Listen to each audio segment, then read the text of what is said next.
باپ اپنے بیٹے کو کوئی بات کہے تو سعادت مند بیٹے کو غور سے وہ بات سننی چاہیے۔ استاد یا شیخ اپنے شاگرد کو کوئی بات کہے تو اسے غور سے اس بات کو سماعت کرنا چاہیے، چونکہ کہنے والا اس کا بزرگ ہے۔ لیکن وہ بزرگ، وہ شیخ، وہ استاد اگر ساتھ قسم بھی کرے تو پھر اور زیادہ مضمون کی اہمیت ہو جاتی ہے کہ یہ کوئی اہم مضمون تھا جس سے قبل قسم کی جا رہی ہے۔ اب یہاں جو ارشاد فرمایا جانے لگا ہے اس سے قبل میرے رب نے رب ہو کے قسم کی ہے۔ میرا مالک تو یوں بھی کہہ دیتا تو کافی تھا، لیکن مضمون اتنا اہم ہے کہ اس کو بیان کرنے سے قبل میرے رب نے قسم کی، اور پھر قسم بھی ایک نہیں کی، 5 قسمیں کی۔ والعادیات ضبحا، قسم ہے ان گھوڑوں کی جب وہ تیز دوڑیں تو ان کے سینوں سے آواز نکلتی ہے۔ راہ حق میں جہاد کے لیے جب گھوڑے دوڑتے ہیں تو ان کے سینوں سے نکلنے والی آواز اللہ کو کتنی محبوب ہے کہ ان گھوڑوں کی قسم کی۔ فالموریات قدحا، اور وہی گھوڑے جب برق رفتاری سے دوڑتے ہیں اور پتھریلی زمین میں جب ان کا گزر ہوتا ہے تو ان کے پاؤں سے لگی ہوئی کھریوں کے ٹکرانے سے پتھروں سے جو شرارے نکلتے ہیں، اللہ فرماتا ہے کہ میں ان گھوڑوں کی قسمیں کرتا ہوں کہ جن کے پاؤں سے لگی ہوئی کھریوں کے ٹکرانے سے پتھروں سے شرارے نکلے۔ پھر ارشاد فرمایا فالمغیرات صبحا، اور وہ گھوڑے صبح کے وقت جب حملہ آور ہوتے ہیں اور دشمن کے لشکروں کو تاخت و تاراج کرتے ہیں تو ان حملہ آور ہونے والے گھوڑوں کی قسم۔ فَأَثَرْنَ بِهِ نَقْعًا، اور جب وہ حملہ آور ہوتے ہیں تو ان کی سموں سے گرد اڑتی ہے، تو اللہ فرماتا ہے وہ گرد اڑانے والے گھوڑوں کی قسم۔ پھر ارشاد فرمایا فَوَسَطْنَ بِهِ جَمْعًا، اور وہ بہادر اور دلیر گھوڑے اپنے سوار کو لے کر کے جب دشمن کے قلب میں گھس جاتے ہیں اور جتھوں پر حملہ آور ہوتے ہیں تو مجھے گھوڑوں کی یہ ادا بھی اچھی لگتی ہے، تو مجھے ان گھوڑوں کی قسم۔ تو 5 قسمیں کی۔ قسم ہے ان گھوڑوں کی جو دوڑتے ہیں تو ان کے سینوں سے آواز نکلتی ہے۔ قسم ہے ان گھوڑوں کی کہ جب وہ پتھریلی زمین سے گزریں تو ان کے پاؤں سے لگی ہوئی کھریوں کے ٹکرانے سے پتھروں سے جو شرارے نکلیں۔ قسم ہے مجھے ان گھوڑوں کی جو لشکروں کو تاخت و تاراج کریں۔ قسم ہے ان گھوڑوں کی جب وہ حملہ آور ہوں تو گرد اڑے، اور قسم ہے ان گھوڑوں کی جو لشکروں کے کلیجے چیر دیں اور آگے بڑھ جائیں اور دشمنوں کے جتھوں پہ حملہ آور ہوں۔ تو ان 5 قسم کے گھوڑوں کی میرے رب نے قسم کی ہے۔ اللہ اکبر! میرے مالک ذات کے گھوڑے اور تو ان کی قسمیں کرے، تو کہا کہ یہ گھوڑے میرے محبوب کے غلاموں کے ہیں۔ اللہ اکبر! محبوب کے غلاموں کے گھوڑوں کے پاؤں سے لگی ہوئی کھریوں کے ٹکرانے سے پتھروں سے جو شرارے نکلے رب کو وہ بھی پسند ہیں۔ ذرا غور تو کیجئے۔ تو ذات کے گھوڑے بھی ہوں لیکن نسبت محبوب سے ہو تو وہ گھوڑے بھی اچھے لگتے ہیں۔ اچھا ذرا آگے آ جائیے، ذات کا کتا ہے لیکن ولیوں کے سنگ جڑ گیا۔ اللہ نے اس کتے کا ذکر قرآن میں کیا بلکہ اس کے بیٹھنے کے سٹائل کو بیان کیا۔ وَقَلْبُهُمْ بَاسِطٌ ذِرَاعَيْهِ بِالْوَسِيدِ، ان کا کتا غار کے دھانے پہ اپنے بازوؤں کو پھیلا کے بیٹھا ہے۔ غار کی دہلیز پر بیٹھنے والے کتے کی حیت جلوس کو، اس کے بیٹھنے کے سٹائل کو قرآن نے بیان کیا۔ مالک اس میں ہمارے لیے کیا ہدایت ہے؟ ایک کتے کے بیٹھنے کے سٹائل کو تو بیان کر رہا ہے، اس کی حیت جلوس کو بیان کر رہا ہے، انداز نشست کو بیان کر رہا ہے، تو قرآن تو سراپا ہدایت ہے، تو اس میں ہمارے لیے کیا ہدایت ہے؟ کہا یہی تو بتانا چاہتا ہوں کہ ذات کا کتا بھی ہو، سنگ نیکوں کے جڑ جائے تو وہ قابل ذکر ہو جاتا ہے، اور اگر تم میرے ولیوں سے جڑ جاؤ گے پھر تمہارا مرتبہ کیا ہوگا؟ یہاں تو کتے جڑ جائیں تو قابل ذکر ہوتے ہیں۔ اچھا، ذات کی چیونٹی ہے لیکن راہ تکتی حضرت سلیمان پیغمبر کا، تو اس چیونٹی کی گفتگو اللہ نے قرآن میں بیان کر دی اور اس کے نام کی صورت اتار دی، النمل۔ سورہ نمل اس چیونٹی کے نام پہ صورت ہے جو حضرت سلیمان علیہ السلام کی راہیں تک رہی تھی اور اپنی ہمجولیوں سے کہہ رہی تھی جلدی جلدی اپنی بلوں میں داخل ہو جاؤ، اللہ کے نبی کا لشکر بے خبری میں کہیں تمہیں کچل نہ ڈالے۔ اور حضرت سلیمان نے اس چیونٹی کی بات کو سنا، فَتَبَسَّمَ ضَاحِكًا مِّن قَوْلِهَا، اور مسکرا بھی پڑے۔ تو چیونٹی بھی ہو، گھوڑے بھی ہوں، کتے بھی ہوں، لیکن جب اچھے لوگوں کے سنگ جڑ جائیں، نسبت بلند ہو جائے تو وہ قابل ذکر ہو جاتے ہیں۔ تو ہیں گھوڑے لیکن میرا رب رب ہو کے قرآن میں ان گھوڑوں کی اداؤں کی قسمیں کر رہا ہے۔ وَالْعَادِيَاتِ ضَبْحًا فَالْمُورِيَاتِ قَدْحًا فَالْمُغِيرَاتِ صُبْحًا فَأَثَرْنَ بِهِ نَقْعًا وَوَسَطْنَ بِهِ جَمْعًا۔ قسم ان گھوڑوں کی جو تیز دوڑیں تو سینوں سے آواز نکلے، پتھریلی زمین میں جائیں تو پاؤں سے شرارے نکلیں، گرد و غبار اڑائیں، دشمن کے لشکروں کو طاقت و تاراج کر کے ان کے جتھوں میں گھس جائیں، ان دلیر اور بہادر گھوڑوں کی میرا رب رب ہو کے قسم کر رہا ہے۔ یہاں قسم کی بات چلی تو اللہ نے محبوب کے گھوڑوں کی قسم کی، گھوڑوں کی اداؤں کو پسند کیا۔ محبوب کے غلاموں کے گھوڑے، ان کے پاؤں سے لگی ہوئی کھریوں سے ٹکرانے والے پتھروں سے نکلنے والے شرارے، رب کے وہ بھی محبوب۔ اللہ اکبر۔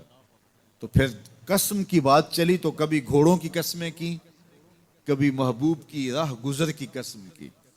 لا اقسم بہذا البلد، مجھے قسم ہے اس شہر کی۔ تو شہر مکہ کی قسم کیوں کی؟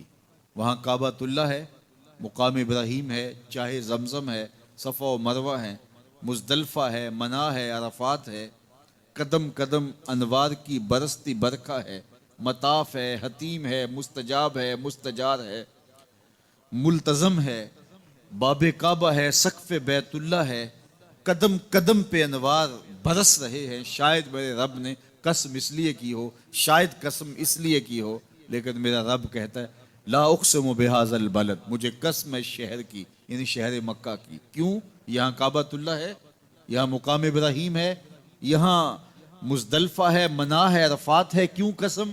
وَأَنْتَ حِلٌّ بِهَذَا الْبَلَدِ، محبوب اس شہر کی گلیوں نے تیرے قدم چومے۔ اے انت مقیم فی ھذا البلد، امام قرطبی نے اس کا مفہوم بیان کیا، محبوب آپ کی اقامت اس شہر میں ہے، آپ کے سانسوں کی خوشبو سونگی ہے شہر کی فضاؤں نے، اس لیے مجھے شہر کی قسم کہ محبوب یہاں تم جو رہتے ہو۔ اللہ اکبر۔ تو محبوب کے شہر کی قسم کی، والعصر، محبوب کے زمانے کی قسم کی، والضحیٰ، محبوب کے چہرے کی قسم کی، واللیل، محبوب کی لٹکتی زلفوں کی قسم کی۔ کبھی کہا محبوب تیرے چہرہ زیبا کی قسم، کبھی کہا تیری زلف عنبری کی قسم، کبھی کہا تیرے شہر نور کی قسم، کبھی کہا تیرے زمانہ ہنسی کی قسم۔ اور پھر قسم کا باب چلا تو بات کہاں تک پہنچی؟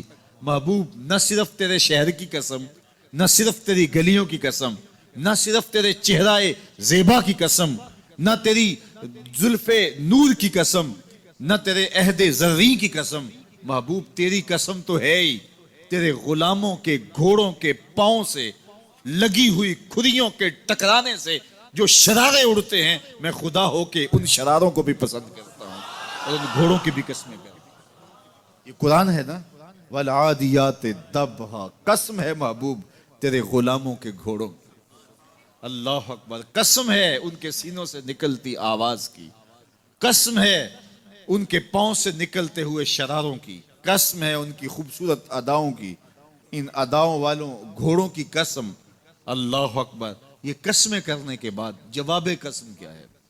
دیکھیے میں یہاں بیٹھا ہوں اور میں گفتگو کے آغاز پہ ہی قسمیں اٹھانا شروع کر دوں. مجھے قسم ہے رب کعبہ کی, مجھے قسم ہے عرش الہی کے مالک کی, مجھے قسم ہے زمین و آسمان کے خالق کی. تو قسموں پہ قسمیں کرتا جاؤں تو جو مجھے غور سے سننے کا عادی نہیں بھی ہے تو وہ بھی متوجہ ہو جائے گا اور سننے کے لیے بے چین ہو جائے گا کہ حضرت قسموں پہ قسمیں اٹھائے جا رہے ہیں, کوئی بات ہے آج. تو میرا رب رب ہو کے قسمیں کر رہا ہے. تو اس کے بعد جواب قسم کیا ہے؟ تو کان کھڑے ہو گئے, روحوں میں پیاس بڑھ گئی اور سماعتیں بچھ گئی کہ میرے مالک تو قسموں پہ قسمیں کر رہا ہے. کبھی گھوڑوں کی اداؤں کی قسمیں, کبھی ان کے سینوں سے نکلتے ہوئے جو ہے وہ اس مہیب آواز کی قسمیں, کبھی پاؤں سے اڑتے ہوئے شراروں کی باتیں, اور کبھی ان کے پاؤں سے اڑتی ہوئی دھول کی کہانیاں. تو قسم پہ قسم, اور قسمیں بھی گھوڑوں کی, تو کوئی بات ہوگی. تو ایک دم کان کھڑے ہو گئے تو جواب آیا, ان الانسان لربہ لکنود, بے شک انسان اپنے رب کا ناشکرا ہے. انسان اپنے رب کا ناشکرا ہے. قسمیں گھوڑوں کی, ان کی اداؤں کی, اور ناشکرا حضرت انسان کو کہا. یہ کتنی لطیف چوٹ تھی جو حضرت انسان کو ماری گئی. یا اللہ ہمیں ناشکرا کہنا تھا تو کہیں اور مقام پہ کہہ لیا جاتا. گھوڑوں کی تو قسمیں کرے اور ہمیں ناشکرا کہے.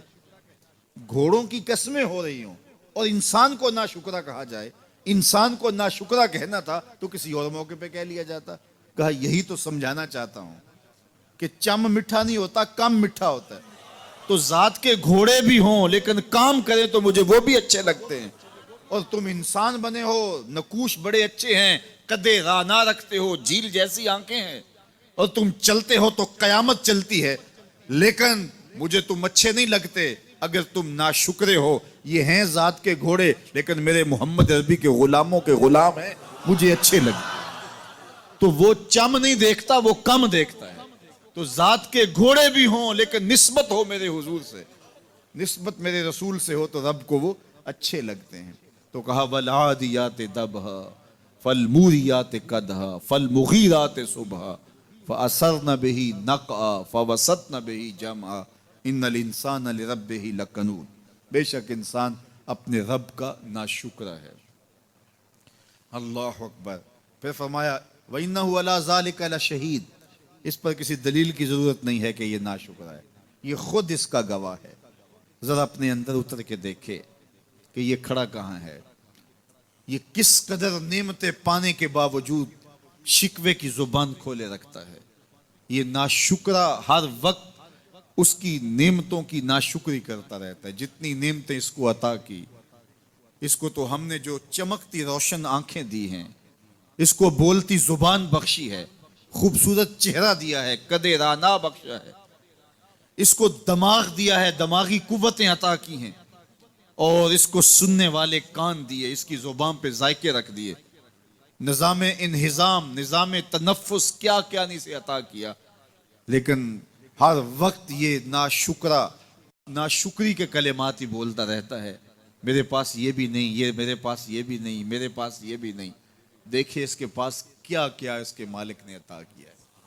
تو یہ ہر وقت ناشکری. اور پھر جوں جوں ہم قیامت کے قریب ہوتے چلے جا رہے ہیں, ناشکری بڑھتی چلی جا رہی ہے. میں کوئی بہت لمبی عمر نہیں رکھتا, لیکن مجھے آج سے 35 سال پہلے کے حالات کی ہوش ہے, اور جو میرے سے زیادہ عمر میں ہیں وہ اس سے پہلے کے حالات جانتے ہیں. تو میرا بنیادی طور پہ ایک دیہات سے تعلق ہے. تو میں اچھی طرح جانتا ہوں کہ لوگوں کے پاس جو آج کچھ ہے وہ آج سے 35-40 سال پیچھے نہیں تھا. بالخصوص دیہاتوں کے اندر لوگوں کے پاس 1 یا 2 جوڑے ہوتے تھے اور انہیں بار بار پہنتے تھے. کسی شادی یا بیاہ کے موقع پہ جانا ہوتا تو بعض اوقات کسی سے وہ لباس یا جوتے مانگ کے لے کے جاتے. مجھے اچھی طرح یاد ہے کہ اس زمانے میں لوگ اپنے کندھے پر ایک کپڑا رکھا کرتے تھے, اور شادی پر اگر کسی نے جانا ہوتا تو جس کا کپڑا بہت اچھا ہوتا تو اس سے وہ مانگ لیا کرتے تھے کہ میں نے ذرا شادی پہ جانا ہے. بڑے بھائی کے جوتے پہن لیا کرتے تھے, اور اسی طرح گزر ہوتا تھا. کبھی کوئی شکوہ زبان میں پیدا نہیں ہوا تھا, اور لوگوں کے شکستہ سے کچے گھر ہوتے تھے, اور گھر کے صحن میں ایک درخت ہوتا تھا, دوپہر وہاں کاٹ لیتے تھے. اکثر لوگ دوپہر کا کھانا تیار نہیں کرتے ہوتے تھے, دودھ پی کر کے ہی گزارا کر لیتے تھے.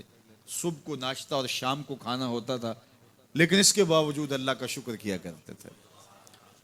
یہ پچھلے دن میں گزرا تو دیکھا کہ بچے کھیل رہے ہیں اور غبارے پھوڑ رہے ہیں, اور جب غبارہ پھٹتا ہے نا تو بچے خوش ہوتے ہیں, کہہ لگاتے ہیں. پھر دوسرا غبارہ ہے, وہ اس سے کھیلنے لگ جاتے ہیں, اور پھر جب وہ پھٹتا ہے تو پھر خوش ہوتے ہیں.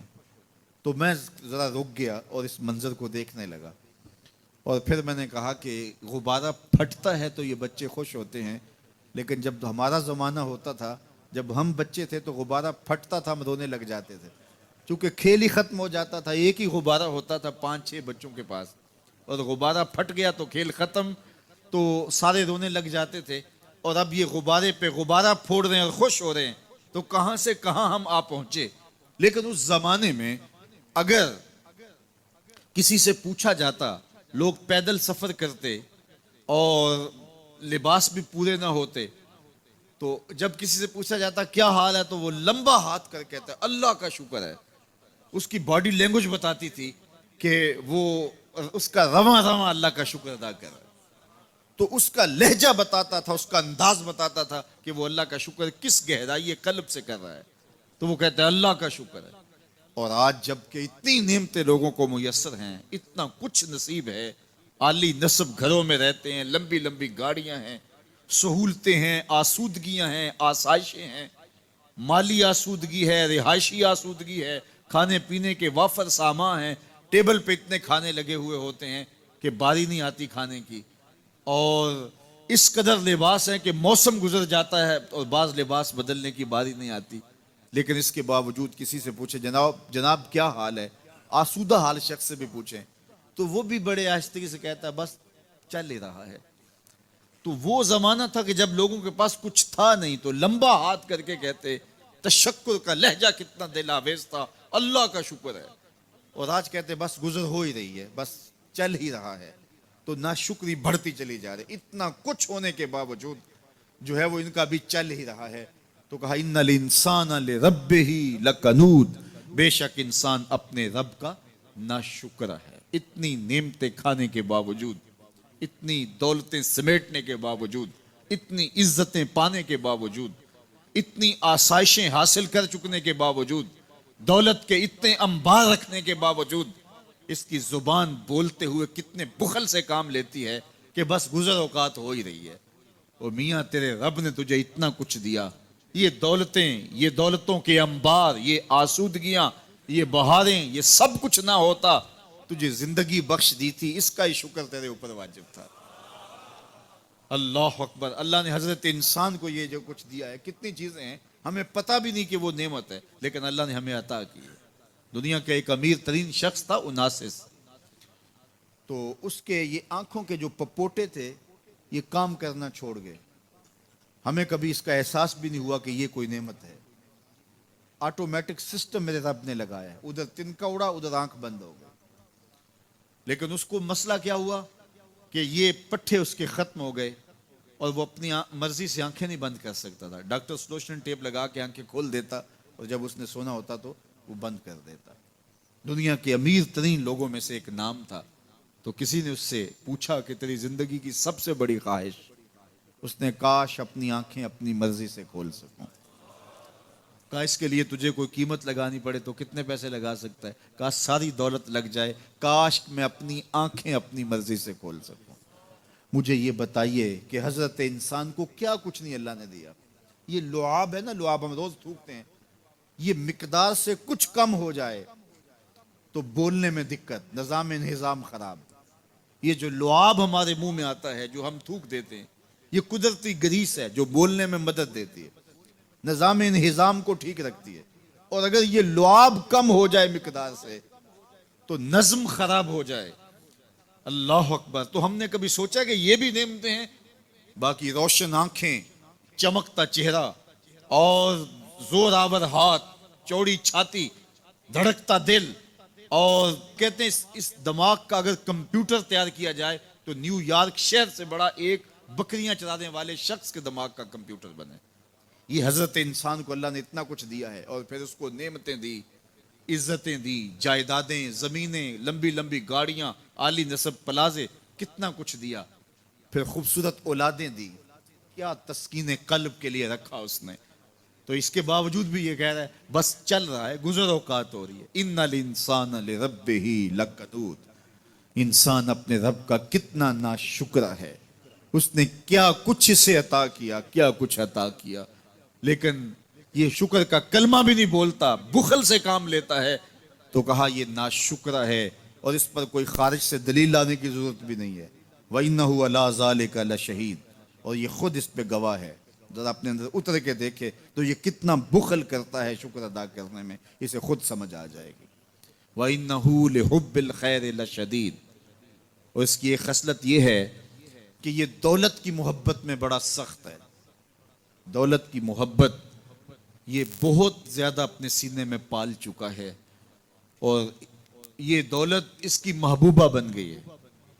دولت تو اس کی ضرورت ہونی چاہیے تھی، لیکن اس نے اس کو اپنی محبوبہ بنا لیا. وَإِنَّهُ لِحُبِّ الْخَيْرِ لَشَدِيدٌ، اس کو محبت زر شدت سے ہو گئی ہے. سویر سے شام تک اس کا وظیفہ ہی یہی ہے، اس کی زندگی کے اندر منصوبے یہ چلتے ہیں. اللہ نے اتنا نوازا ہوا ہے، اس کی ساری زندگی آسودگی سے گزر سکتی ہے جتنا اس کے پاس موجود ہے، لیکن اس کے باوجود ہر وقت اس کے دماغ کے فیتے پہ یہی چلتا ہے، اور یہی کہانی چلتی ہے، یہ زیادہ کیسے ہو، یہ زیادہ کیسے ہو، یہ زیادہ کیسے ہو. اس اضطراب نے اس کو بے چین کر دیا ہے، اور خواہش زر نے، حوث زر نے اس کا چین چھین لیا ہے، اور اتنی محبت جاگزی ہوگی اس کے دل میں کہ اللہ کی محبت کے لیے اس کے دل میں جگہ ہی نہیں بچی. وَإِنَّهُ لِحُبِّ الْخَيْرِ لَشَدِيدٌ. اللہ اکبر. اب پہلے گھوڑوں کی اداؤں کی قسمیں کی، پھر اس کے بعد حضرت انسان کی یہ جو بڑی خامیاں تھی، جو خامیاں جڑ ہیں اس کی باقی خامیوں کی، ان کو بیان کیا. ایک تو ناشکرا ہے، جو ملا ہے اس پہ یہ شکر ادا نہیں کرتا، حالانکہ اگر وہ شکر ادا کرے، رب کا وعدہ ہے کہ اگر تم شکر ادا کرو گے میں اور زیادہ دوں گا. ایک تو یہ شکر نہیں کرتا، اور دوسرا یہ ہے کہ دولت کی محبت اس کے رگو ریشہ میں رچ بس گئی ہے. بلکہ اللہ تعالیٰ نے ان بد نصیب لوگوں کی کہانی بیان کرتے ہوئے کہا جو دولت کو مقصود ہی بنا بیٹھے. الذی جمع مالا وعدد، یہ وہ بد نصیب لوگ ہیں جو مال کو جمع کرتے ہیں اور گنتے رہتے ہیں، بار بار حساب کرتے ہیں. الذی جمع مالا وعدد، مال کو جمع کیا، وعدد، اور بار بار اس کو گنتے رہے، اتنے ہو گئے، اب اتنے ہو گئے. اللہ کلا لینبذن فی الحطام. پہلے شرف میں الذی جمع مالا وعدد یحسب ان مالہ اخلد، یہ گمان کرتے ہیں کہ ہمارا مال ہمیں لافانی کر دے گا، مال کی کثرت سے ہم محفوظ ہو جائیں گے اور ہمارا کچھ نہیں بگڑے گا. دولت اتنی ہوگی تو ہم ہر طرح سے حفاظتوں کے ساتھ میں آ جائیں گے، ہمارا مال ہمیں لافانی کر دے گا. یحسب ان مالہ اخلد. اللہ تعالیٰ نے فرمایا کلا، ایسا ہرگز نہیں ہے، یہ تمہاری بھول ہے کہ مال تمہیں لافانی کر دے گا، مال تمہیں مرنے نہیں دے گا، مال تمہیں محفوظ کر لے گا. کلا، ایسا ہرگز نہیں ہے، بلکہ کیا ہے، لَيُنبَذَنَّ فِي الْحُطَمَةِ، ہم تمہیں پکڑ کے آگ میں ڈال دیں گے.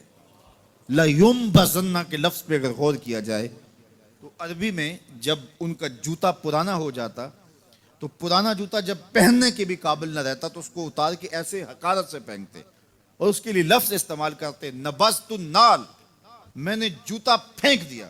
وہ جوتا جو پاؤں میں ڈالنے کے بھی قابل نہ رہے اور اتنا پرانا ہو جائے کہ اس کو اب جو ہے وہ مزید مرمت بھی نہ کروانا ممکن ہو، تو اس کو پھر پھینکا جاتا ہے، اور پھر اس کو وہ حقارت سے پھینکتے ہیں، اور وہ جوتا چلتے ہوئے تنگ کرتا ہے تو پھر اس کو اتار کے حقارت سے رب پھینک دیتے ہیں. تو اس کے لیے لفظ بولتے ہیں نبذت النال، میں نے جوتا پھینک دیا. حقارت سے پھینکنے کو نبض کہتے ہیں، اور یہی لفظ اللہ تعالیٰ جل شانہ نے فرمایا کلا لینبذن فی الحطمہ. اے اہل عرب، جس طرح تم جوتا پرانا حقارت سے پھینکتے ہو، ہم حقارت سے تمہیں آگ میں ڈال دیں گے. کلا لینبذن فی الحطمہ. یہ ان مالداروں کی کہانی ہے جنہوں نے مال کو اپنا معبود بنا لیا، مال کو اپنا مقصود بنا لیا.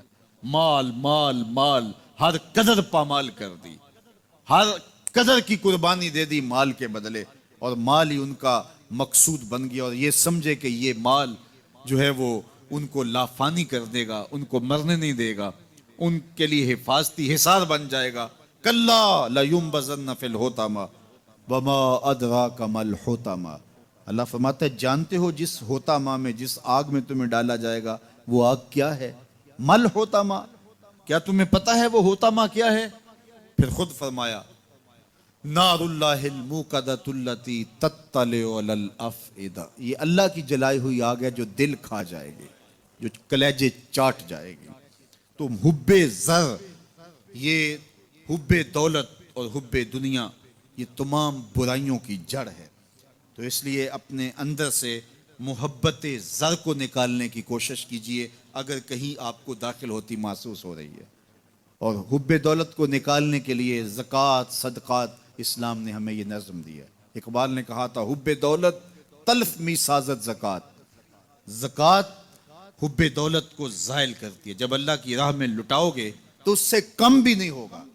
میرے حضور نے 3 چیزیں قسم کر کے کہیں. حضرت ابو کبشہ الانماری رضی اللہ تعالیٰ عنہ سے مروی ہے، میرے حضور نے ارشاد فرمایا اگر کوئی شخص کسی کو معاف کر دیتا ہے تو اس کی عزت کم نہیں ہوگی، میں محمد اللہ کی قسم اٹھاتا ہوں. دوسری بات میرے حضور نے فرمائی کہ جو شخص مانگنے لگ جاتا ہے، سوال کا دروازہ کھول لیتا ہے، اللہ اس کے لیے محتاجی کا دروازہ کھول دیتا ہے، اس کی کبھی کمی پوری نہیں ہوتی. اور تیسری بات میرے حضور نے قسم کر کے کہی ما نقص مال عبد من صدقہ، کہا میں اللہ کی قسم اٹھا کے کہتا ہوں کہ صدقے سے مال کم نہیں ہوتا، صدقے سے مال گھٹتا نہیں ہے. تو ایک تو مال بھی نہیں گھٹے گا، یہ ضمانت کس کی ہے؟ میری نہیں ہے، یہ رسول اللہ کی ضمانت ہے.